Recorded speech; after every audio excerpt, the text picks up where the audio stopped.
చందమామ కథలు. పిశాచాల పగ. చింతలపూడి అనే గ్రామంలో సూరన్న అనే యువకుడు ఉండేవాడు. వాడికి తల్లి తండ్రి కానీ దగ్గర బంధువులు కానీ ఎవరూ లేరు. వాడు గ్రామంలో ఎక్కడ ఏ శుభాశుభ కార్యాలు జరిగినా అన్ని పనులు భుజాన వేసుకుని ఎక్కడా చిన్న పొరపాటు జరగకుండా నిర్వహించుకు వచ్చేవాడు. అంతేకాక రాత్రివేళ పొలిమేరలో ఉన్న పంట పొలాల మీద దాడి చేసే అడవి పందుల్ని, మేకలను, గొర్రెలను చంపి తినే తోడేళ్లను ఒంటరిగా పోయి తరిమి కొట్టేవాడు. ఒకనాడు గ్రామ పండితుడు వెంకట శాస్త్రి సూరన్నను పిలిచి, ఒరే సూరన్న, నువ్వు విన్నావో లేదో, ఈ మధ్య ఎక్కడి నుండి వచ్చాయో అడవిలోని చింతల తోపులో 2 పిశాచాలు వచ్చి తిష్ట వేశాయి. పట్నం నుంచి అడ్డదారిని వచ్చే మన గ్రామం వాళ్లను అవి గడగడలాడిస్తున్నాయి. రాజుగారు సకుటుంబ సపరివార సమేతంగా రేపు సాయంత్రం ఏదో మొక్కుబడి తీర్చుకునేందుకు జోగులా దేవాలయానికి వస్తున్నారట. ఆయనది కాస్త చపల చిత్తం, అన్నీ నిలకడలేని ఆలోచనలు. అయినా ఆ పిశాచాలు వారిలో ఎవరికీ హాని కలిగించకుండా చూశావంటే కోటలో నీకు మంచి ఉద్యోగం ఇప్పించే పూచీ నాది అన్నాడు. వెంకట శాస్త్రి చెప్పిందంతా శ్రద్ధగా విన్న సూరన్న కాసేపు మౌనంగా ఊరుకొని, అయ్యా, నాకు మన ఈ గ్రామంలోనే సుఖంగా ఉంది. రాజుగారి కోటలో ఉద్యోగం చేయాలని లేదు. అయినా రాజుగారు మన గ్రామం వస్తున్నారంటే మన అతిథే కదా, ఆ పిశాచాల గొడవేదో నేనే తెలుస్తాను అన్నాడు. సూరన్న ఆనాటి అర్ధరాత్రి అడవిలోని చింతల తోపుకు పోయేసరికి పాడుబడిన ఒక బావి గట్టు మీద కూర్చున్న 2 పిశాచాలు కనిపించాయి. వాటిలో ఒకటి బాగా పొడవు, బక్కచిక్కి ఉంది. రెండోది పొట్టిగా, లావుగా ఉన్నది. 2 మధ్య మధ్య వికవికమని నవ్వుతూ కబుర్లాడుకుంటూ ఉన్నాయి. సూరన్న ఒక చెట్టు చాటున దాక్కుని వాటి మాటలు వినసాగాడు. ఈ పొగరుబోతు రాజు వేటకంటూ లోగడ మనం ఉంటున్న కొలను ప్రాంతానికి భటులను తరచూ వెంటబెట్టుకుని వస్తుండడంతో మనం అంత చక్కని ప్రదేశం వదిలి ఈ చింతల తోపులోని పాడుపడ్డ బావిగట్టు చేరవలసి వచ్చింది అన్నది పొడవాటి పిశాచం. ఆహా, ఇదొక అద్భుత అవకాశం, జారవిడవకూడదు.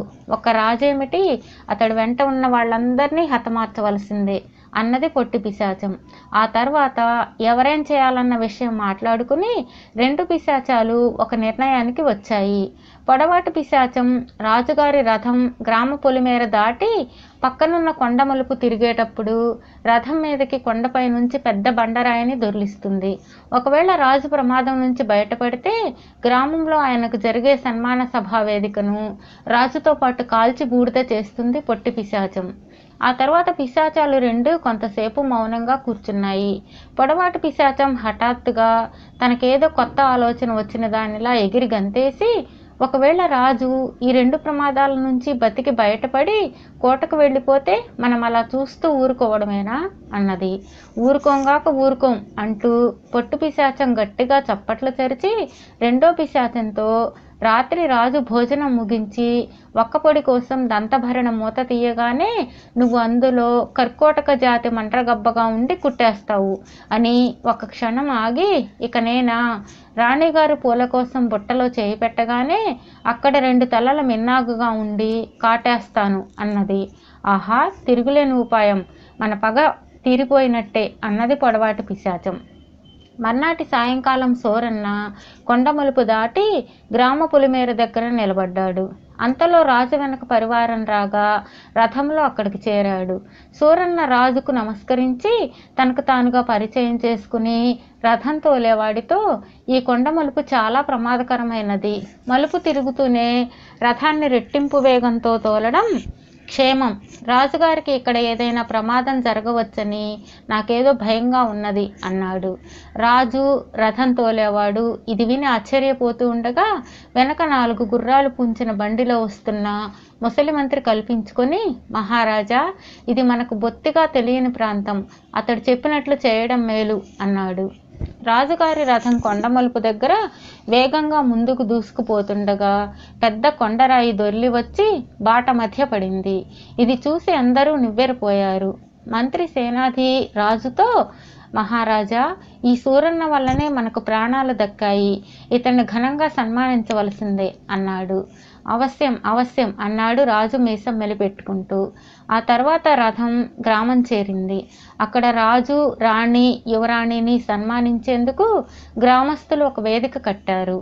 సూరన్న రాజుతో, మహారాజా, మీ ముగ్గురు వేదికపై ఉన్న ఆసనాల్లో కూర్చోకండి.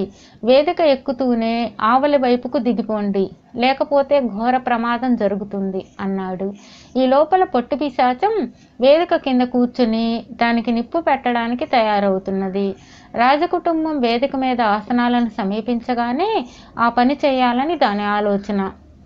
అది ముగ్గురు వేదిక ఎక్కి ఆసనాలను సమీపిస్తూ ఉండగా వాళ్ళు వాటిల్లో కూర్చుంటారేమో అనుకుంటూ రాజకుటుంబం నిలువున భస్మం అంటూ నిప్పులు ఊదింది. అయితే రాజకుటుంబం ఆసరికే వేగంగా వేదిక దిగి దూరంగా వెళ్ళిపోయింది. ఆ మరుక్షణం వేదికకు నిప్పంటుకుని భగ్గున మండిపోయింది. ఇలా ఎందుకు జరిగిందో అర్థం కాక గ్రామ ప్రజలు హాహాకారాలు చేశారు. ఈ సంఘటన జరిగాక సేనాధిపతి సూరన్నకేసి ఒకసారి అనుమానంగా చూసి రాజుతో, చూడబోతే ఈ సూరన్న మాయలమారిలా ఉన్నాడు, లేకపోతే జరగబోయే ఘోర ప్రమాదాలన్నీ ముందే ఇతగాడికి ఎలా తెలుస్తున్నాయి? ఈ ప్రమాదాలన్నీ వీడి పన్నాగమేనేమో మహారాజా అన్నాడు. నాకు అలాగే అనిపిస్తున్నది, వీణ్ణి బంధించండి అన్నాడు రాజు. భటులు సూరన్నను పట్టుకోబోయేంతలో గ్రామ పెద్ద కల్పించుకొని, మహారాజా, ఈ సూరన్నను మేము బాలుడుగా ఉన్నప్పటి నుంచి ఎరుగుదుము. వాడు గొప్ప పరోపకారి, మాయలు మంత్రాలు నేర్చినవాడు కాదు అన్నాడు.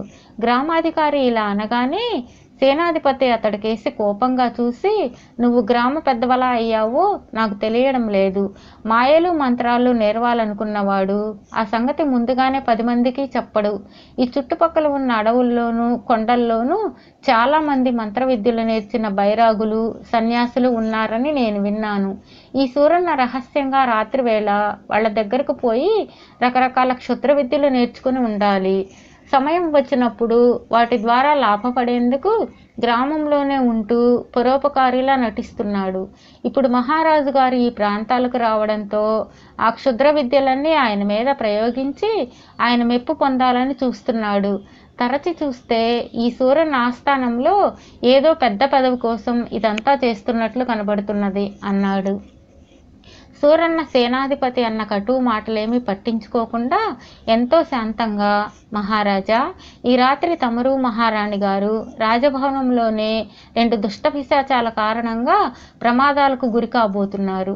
నేను పక్కన ఉంటే తప్ప మీరిద్దరూ ఆ ప్రమాదాల నుంచి బయటపడలేరు అన్నాడు. సేనాధిపతి ఏదో అనబోయేంతలో మంత్రి, మహారాజా, ఈ సూరన్నను తమ భవనానికి తీసుకుపోండి. రాత్రి రానున్న ఆ ప్రమాదాల సంగతి కూడా ఏమిటో తెలిసిపోతుంది అన్నాడు. దానికి రాజు అంగీకరించాడు. రాజుతో పాటు సూరన్న రాజభవనం చేరాడు. రానున్న ప్రమాదాలు ఏమిటో తెలుసుకునేందుకు మంత్రి, సేనాధిపతి కూడా రాజభవనానికి వెళ్ళారు. రాత్రి రాజు భోజనం ముగించి ఒక్కపొడి కోసం దంతపు భరిణను తీసుకుపోయాడు. సూరన్న ఆయన నాగమని తానే భరిణను తీసుకుని మూత తెరిచి లోపల నుంచి కర్కోటక జాతి మండ్రగబ్బ రూపంలో ఉన్న పొడవాటి పిశాచి తల ఎత్తేంతలో మూత బిగించాడు. అలాగే రాణిగారు పూలబుట్టలోంచి పూలు తీసుకునేందుకు వెళ్ళగానే ఆమెను వారించి తనే బుట్ట మూత తెరిచాడు. లోపల 2 తలల మిన్నాగు రూపంలో ఉన్న పొట్టి పిశాచం బుసలు కొడుతూ తల ఎత్తేంతలో బుట్ట మూత మూసేశాడు. ఇది చూసి అందరూ భయంతో వణికిపోయారు. సూరన్న రాజుతో, చూశారా మహారాజా, వీటిని మీకు తెలియకుండా భవనంలోకి వచ్చి నేను ఏర్పాటు చేయలేదు కదా. మీ భటులను పిలిచి ఈ పిశాచాలున్న భరిణను, బుట్టను 6 అడుగుల లోతు గోతిలో భూస్థాపితం చేయమనండి అన్నాడు. ఇదంతా చూసిన యువరాణి, నాన్న, ఇంత ధైర్యశాలి, తెలివిమంతుడు మన రాజ్యానికి సేనాధిపతిగా ఉండదగినవాడు అన్నది. అవును సూరన్న, ఈ క్షణం నుంచే నువ్వు మా రాజ్యానికి సేనాధిపతివి అన్నాడు రాజు. నిజానికి ఇంతటి బుద్ధిశాలి మీకు మంత్రిగా ఉండటం బాగుంటుంది అన్నది రాణి. అవును సూరన్న, ఈ క్షణం నుంచే నువ్వు రాజ్యానికి మంత్రివి అన్నాడు రాజు. తమ పదవులకు గంటం పడేలా ఉంది. గుండెలు జారిపోయిన మంత్రి, సేనాధిపతి కూడబలుక్కొని, మా దృష్టిలో ఈ వీరుడు మీ తదనంతరం సింహాసనం ఎక్కడానికి అర్హుడు, యువరాణి వారికి తగిన వరుడు అన్నారు. నాకు ఆ సంగతి తట్టనే లేదు. మీ సూచన అమోఘం అన్నాడు రాజు, సూరన్నను యువరాణిని మార్చి మార్చి చూస్తూ. అప్పుడు సూరన్న మనసులోనే, రాజు సొంత ఆలోచన బొత్తిగా లేనివాడు, ఇటువంటి వాడి దగ్గర ఉండటం ప్రమాదం అనుకుని, క్షమించండి మహారాజా, ఎట్టి పరిస్థితుల్లోనూ గ్రామం విడిచి వెళ్ళనని మరణశయ్య మీద ఉన్న మా నాన్నకు మాట ఇచ్చాను అంటూ అక్కడి నుండి బయలుదేరాడు. తమ పదవులకు ముప్పు తప్పినందుకు సంతోషిస్తూ మంత్రి, సేనాధిపతి ఏకకంఠంగా, మహారాజా, తండ్రికిచ్చిన మాట నిలబెట్టుకోవడం కొడుకుగా సూరన్న ధర్మం అన్నారు. అవునవును, ధర్మం ధర్మం అన్నాడు రాజు తలాడిస్తూ.